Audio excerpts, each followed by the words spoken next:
Hi everyone, today this will be a part 2 because I'm doing something that's supposed to be overnight and I do not know how to edit yet.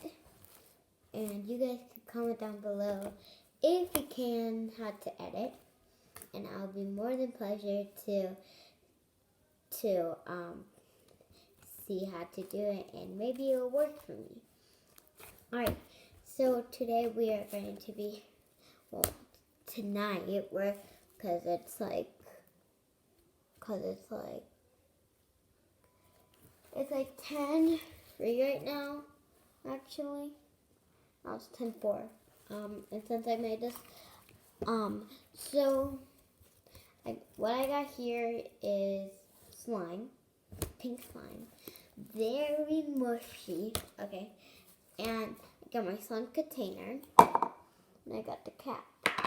You're supposed to have the cap and have and you should do this too, and you guys could tell me your username so I could see your video.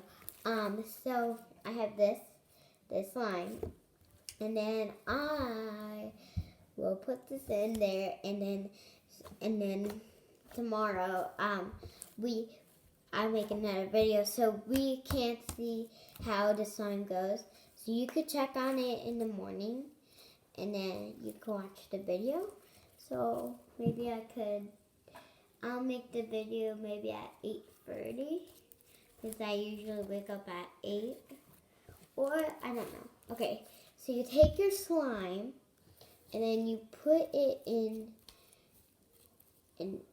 yes, this will be short, I'm sorry. And then you put it in the bowl, actually. This will take a while because I have a big one. And put your slime in the container, and then just close it. And we will look at it tomorrow. Make this vision that looks like that. Okay? I'll see you guys tomorrow so we can check on that. Alright, bye.